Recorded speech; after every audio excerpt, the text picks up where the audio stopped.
Some moments don't announce themselves with thunder. They arrive disguised as ordinary minutes, coffee cooling on counters, tired feet shifting behind a register, a bell chiming over a cafe door. That was how it began for Amani Brooks, on a Tuesday that already felt heavier than it should have. The cafe was crowded in the careless way rich neighborhoods always were, voices loud, laughter easy, money assumed. Amani moved between tables with practiced grace, balancing cups and plates like she had done 1,000 times before. She had learned long ago that surviving meant staying invisible. Smile. Apologize. Don't invite trouble.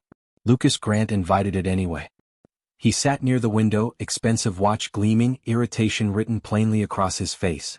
When Amani set his drink down, he frowned as if she'd insulted him by breathing the same air. Words were exchanged, hers calm, his sharp and entitled.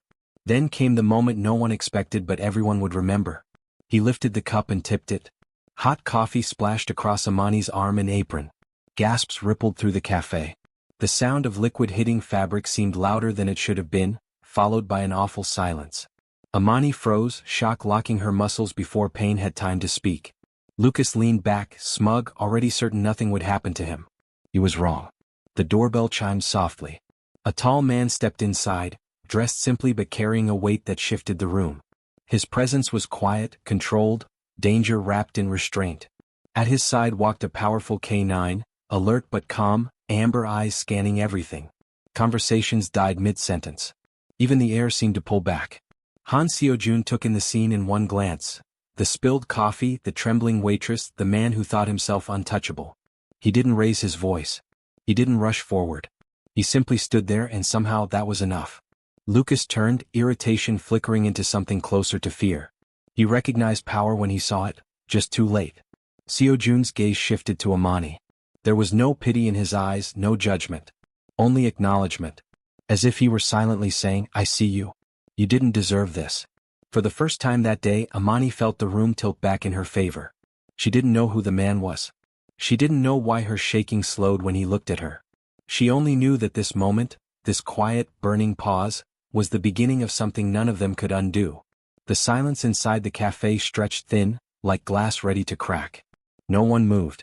Not the customers pretending to stare at their phones. Not the barista frozen behind the counter. Not even Lucas Grant, whose confidence had drained from his face the moment he truly saw who had walked in. Han Seo-jun did not hurry. He took one measured step forward, Coda moving in perfect sync at his side. The dog's presence wasn't aggressive, but it was unmistakable, trained, disciplined, watchful. The kind of protection that didn't bark unless it had to. Seo-jun's gaze never returned to Lucas right away. Instead it stayed on Amani. She stood stiffly near the counter, her arm reddening beneath the damp fabric of her sleeve, her expression caught between dignity and disbelief. She had been humiliated before, customers snapping fingers, managers looking away, but never like this. Never so publicly. Never so deliberately. Most people, Seo-jun knew, looked away in moments like these. It was easier. Safer. You didn't? Are you hurt? He asked calmly. The softness of his voice surprised everyone, including Amani. She blinked, nodding once. I'm okay, she said, even though the words weren't entirely true. Seo-jun reached for his coat and draped it over the counter, not touching her, not crowding her space. Just offering. Amani hesitated, then accepted it, wrapping it around herself like a shield. Only then did Seo-jun turn to Lucas. You spilled your drink, he said quietly. Lucas scoffed, forcing a laugh that sounded hollow even to his own ears. She bumped into me. It's nothing. I'll pay for it. Seo-jun tilted his head slightly as if considering that explanation. Then he shook his head once. No, he replied. It's something. The word landed heavier than any threat. The cafe manager finally stepped forward, stammering apologies, trying to smooth things over. Seo-jun raised a hand, not sharply but decisively. The manager stopped speaking. Call an ambulance if she needs one, Seo-jun said. And document what happened. All of it. Lucas stiffened. Do you know who my father is? Seo-jun met his eyes, unblinking. Yes, he answered. That's why you should leave. Now. Lucas hesitated, then stood, face flushed with anger and fear. He left without another word. As the door closed behind him, the room exhaled. Amani looked at Seo-jun again, her voice barely above a whisper. Thank you. He inclined his head, respectful, distant. You didn't need rescuing, he said. You needed someone to stand still long enough to see the truth. And for reasons Amani couldn't yet name, she felt that he had done far more than that. The cafe slowly returned to life, though something fundamental had shifted. Voices resumed at lower volumes, chairs scraped softly against the floor, and the smell of coffee hung heavier in the air. Amani stood behind the counter now, Seo-jun's coat still wrapped around her shoulders, the warmth of it steadying her breath. Han Seo-jun didn't linger for attention. He spoke briefly with the manager, his tone calm but firm, ensuring the incident was properly recorded. No raised voices. No spectacle. Yet every word carried weight. The manager nodded quickly, promising reports, compensation, and accountability. Kota sat at Seo-jun's side, eyes alert, occasionally glancing toward Amani as if memorizing her scent. She noticed, oddly comforted by the quiet vigilance. When everything that needed to be said had been said, Seo-jun approached the counter one last time. "You should take the rest of the day off," he said. "Not as a favor. As a right." Amani swallowed. "I can't afford." "You can't afford not to," he replied gently. There was no pressure in his voice, just certainty. She nodded, emotion tightening her throat. No one had ever spoken to her like that, without pity, without expectation. Seo-jun retrieved his coat only after she assured him she was warm enough. Their fingers didn't touch. Still, the moment lingered longer than either expected. "I hope your arm heals quickly," he said. "It will," she replied. "Thank you. Again." He paused, then gave a small nod before turning to leave, Kota rising smoothly beside him. The bell chimed as they stepped outside, the sound softer this time. Amani watched through the window as they disappeared down the street. She didn't know his name. She didn't know why his presence had calmed her so completely. She only knew that for the first time in a long while, someone had protected her without asking her to become smaller. That night, as she walked home with her arm bandaged and her thoughts racing, she realized something unsettling. She wasn't replaying the humiliation. She was replaying the moment someone chose to stand beside her, and then let her stand on her own. And somewhere in the city, Han Seo-jun was thinking of her too, wondering why one waitress's quiet strength had stayed with him long after the coffee had cooled. 3 days passed and life settled back into something that looked like normal. The cafe reopened with fresh flowers on the counter and an unspoken rule of extra kindness. Amani returned to work with a bandage still faintly visible beneath her sleeve and a new awareness she hadn't asked for. The knowledge that being seen could change things. She told herself not to think about the man from that day. Men like him didn't return. They moved on, back into whatever powerful world they came from. Still, every time the bell over the door chimed, a small, unreasonable part of her lifted its head. Then just before noon the bell rang again. Han Seo-jun stepped inside alone. He wore a dark coat, tailored but understated, his posture relaxed in a way that suggested confidence rather than effort. Without Kota at his side, he seemed almost ordinary, until the room subtly rearranged itself around him. Conversations softened. Movement slowed. Amani's breath caught. He noticed her immediately, though he didn't stare. He took a seat near the counter, hands folded loosely, waiting like any other customer. When she approached, her steps were steady, her smile professional. "What can I get you?" she asked. "Coffee," he replied. Then after a pause, "If that's all right." The hint of consideration in his words surprised her. She nodded and prepared the drink carefully, setting it down in front of him without a sound. "Your arm?" he said gently. "Is it healing?" "Yes," she answered. "Thank you for asking." A brief silence settled between them, not awkward but cautious. Like two people aware they were standing at the edge of something unnamed. "I didn't come to interfere," Seo-jun said.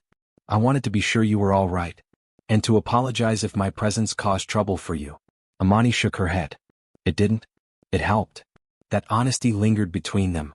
They spoke then, not of the incident but of small things.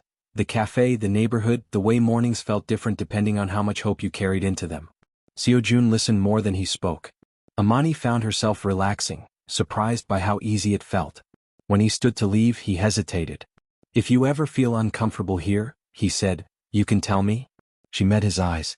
"I think," she said softly, "I already know that." As he left, Amani realized this wasn't a rescue revisited.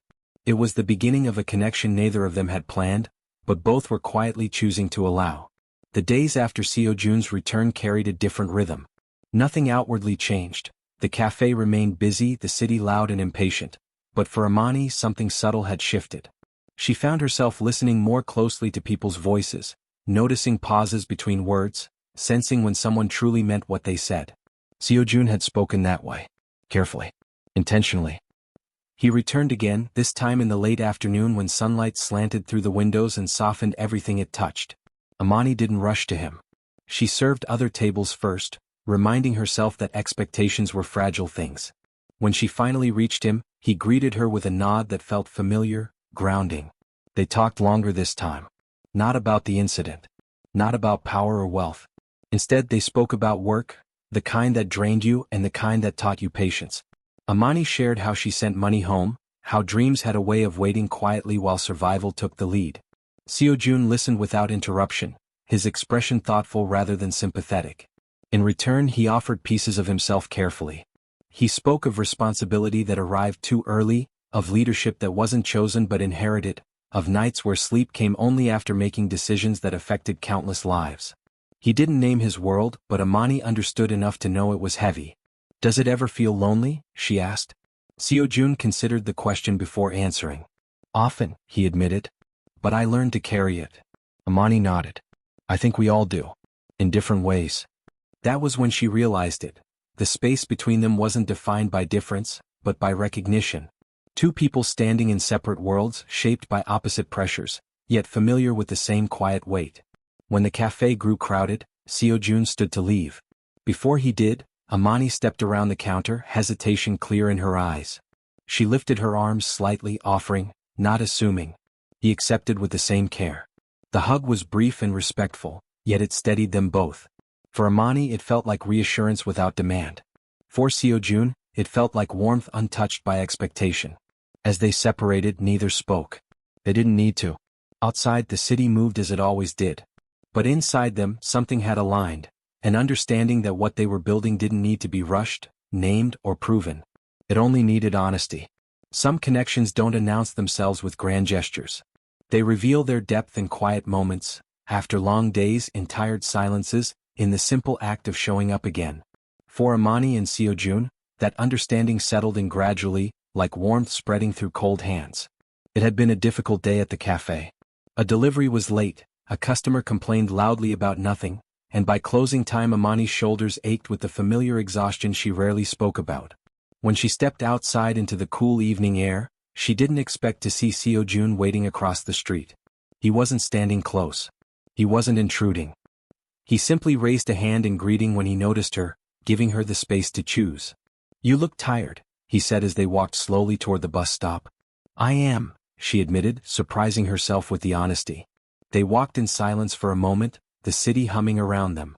Cars passed, lights flickered on in apartment windows, life continuing without pause. Seojun stopped near the corner, hands in his coat pockets. "May I?" he asked quietly. Amani looked up, reading his expression. There was no urgency there, no assumption. Only care. She nodded once. The hug was gentle and unhurried. No tight grip. No pulling closer. Just presence. Amani let out a breath she hadn't realized she'd been holding. The world didn't disappear, but it softened. For a few seconds, she wasn't a waitress or a provider or someone bracing for the next challenge. She was simply held. Seojun felt it too, the rare piece of offering comfort without expectation, of being needed not for power or solutions, but for steadiness. When they stepped back, neither rushed to fill the silence. "Thank you," Amani said. "For trusting me," he replied. They parted shortly after, walking in opposite directions, yet carrying the same quiet certainty. Whatever this was, it was growing slowly, respectfully, on its own terms. That night, Amani slept more deeply than she had in weeks.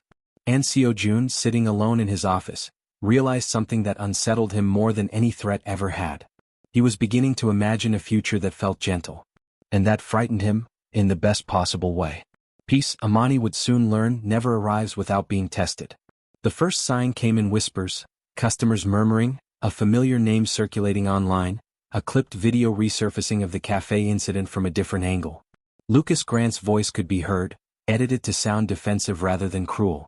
Comments followed, sharp and careless, placing blame where it didn't belong. Amani tried to ignore it. She told herself that truth didn't need defending, that time would bury the noise. But fear has a way of creeping in quietly. A late-night phone call from her manager confirmed it. There were complaints, inquiries, pressure from influential names. She didn't tell Seo-jun at first. He noticed anyway. When he came by the cafe and saw the strain in her eyes, he didn't ask questions in public. Later, walking beneath streetlights, he spoke calmly. Something is wrong. Amani hesitated, then told him everything. The rumors. The threats hidden behind polite language. The familiar feeling of being small again. Seo-jun listened, jaw tightening, not in anger but resolve.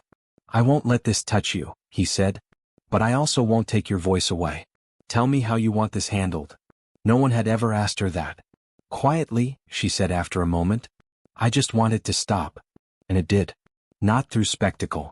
Not through fear. But through precision. False narratives disappeared.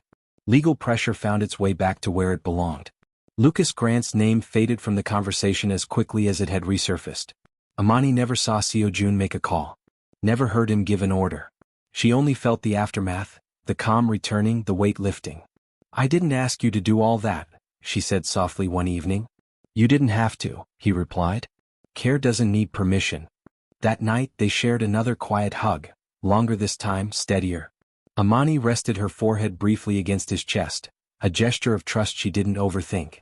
Seo-jun knew then, whatever shadows followed him, he would never let them fall on her. And Amani understood something just as powerful. This wasn't protection born of power. It was protection born of choice. When the noise finally faded, what remained was silence, and sometimes silence was louder than chaos. It left room for questions neither Amani nor Seo-jun could avoid any longer. They sat together one evening in a quiet park, the city lights blinking softly beyond the trees. There was no rush in the air, no sense of danger pressing in. Just two people facing the truth they had been circling for weeks. I need to tell you something, Seo-jun said at last. Amani turned toward him, attentive but calm. She had learned that when he spoke like this, it mattered. My life isn't simple, he continued.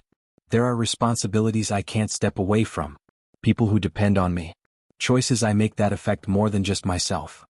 He paused, searching her face. I won't pretend otherwise. Amani nodded slowly. I don't need simple, she said. But I do need honesty. You'll always have that, he replied without hesitation. She drew a breath, then spoke her own truth. I'm not afraid of you, she said. I'm afraid of losing myself. I've worked too hard to become who I am. Seo-jun absorbed her words, respect deepening in his expression. Then we move forward in a way that protects that, he said. Together but at your pace. That mattered more to her than any promise. They didn't define what they were. They didn't rush toward labels or expectations. Instead, they made a quiet agreement, to choose each other intentionally, to speak when fear crept in, to walk side by side rather than one leading the other. Seo-jun extended his hand, palm open, an invitation rather than a demand. Amani placed her hand in his, their fingers resting together, not intertwined, not claimed, just connected. For the first time, Amani felt certain that love didn't have to arrive like a storm. Sometimes it arrived like a decision. And as they stood to leave the park, both of them understood this wasn't a momentary comfort. It was the start of something they were choosing, every day with care. Weeks later, the incident at the cafe resurfaced online in a way Amani hadn't expected. This time it wasn't clips or rumors, it was recognition. Articles highlighted her composure, her strength, and the injustice she had endured. Comments flooded in, but this time they celebrated her rather than shaming her. Amani felt a strange mix of pride and nervousness as she read through the messages. Her phone buzzed constantly with people praising her, offering support, and even inviting her to speak at community events. The world seemed bigger than her cafe, bigger than the small corner she'd occupied so carefully for so long. Seo-jun arrived that evening, calm and steady as ever. Koda padded silently beside him. He didn't need to say much. Amani already felt the weight of his presence, the kind of protection that didn't need words. They're calling for you, he said gently. Do you want to go public? Amani hesitated. She had always avoided attention. But with him beside her, she felt courage she hadn't expected. I think I do, she admitted. Seo-jun offered a reassuring nod. Then I'll stand with you. Not in front of you, not to take the spotlight, just here. He gestured to the space beside her, steady and quiet. The next day, as Amani faced interviews and cameras, she noticed Seo-jun in the back, observing, guiding subtly, ensuring she never felt exposed or alone. He never spoke for her. He never overshadowed her. He simply stood, a silent anchor in a world that had suddenly grown loud. When it was over, she returned to the cafe. Seojun was there waiting, a small, approving smile on his face. She leaned against the counter, exhaustion and relief mingling. "Thank you," she said softly. "For everything." Seojun tilted his head, amber eyes gentle. "You did this yourself. I only reminded the world to look." Amani smiled, the first time in weeks that it felt entirely hers. And in that quiet, shared moment they embraced. Not a long, desperate hug, but one that said everything: respect, trust, admiration, and the beginning of forever. Koda nudged Amani's leg playfully, as if approving the choice she had made, the life she had taken back.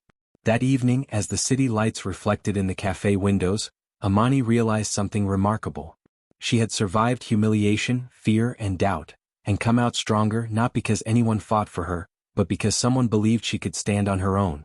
And beside her, Seojun smiled, knowing he would always be there, silently, for every battle she had yet to face.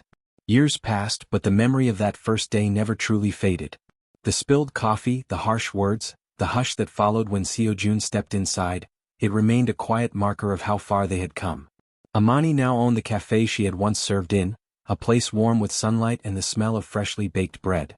Customers greeted her by name, laughter filled the corners, and her arms were no longer bandaged by fear but by the soft flour dust from kneading dough. She had grown into the life she had quietly dreamed of, and she carried that strength with her every day. Seojun remained a presence at her side, though he had learned to respect boundaries as much as he cherished closeness. His world of responsibility and influence still existed, but he had learned that the most important choice he ever made was the one to stand beside Amani, not above her. They shared mornings quietly, sometimes over coffee at her cafe, sometimes simply walking through the city streets, hands occasionally brushing, sometimes holding firmly depending on the day. They didn't need words to communicate what had long been understood: trust, respect, and love built slowly, carefully, intentionally. One evening, as the sun dipped behind the skyline, painting the cafe windows gold, Seojun took her hand. Not in urgency, not in claim, but in gentle affirmation. Amani squeezed back, their hands a quiet vow of continuity, of choosing each other again and again. They hugged then, longer than before, softer than before, carrying all the battles, quiet victories, and laughter between them. Koda rested at their feet, an unspoken witness to the life they had built together. A life not defined by fear, nor by wealth, nor by chaos, but by choice, care, and patience. Amani looked up into Seojun's eyes. "I never imagined love could feel like this," she said softly. "It's always been possible," he replied. "It just needed the right hands to hold it gently." And in that moment, with city lights sparkling around them and the hum of the cafe behind, they knew forever wasn't a promise of perfection. It was a promise of presence. Two hearts, soft and strong side by side.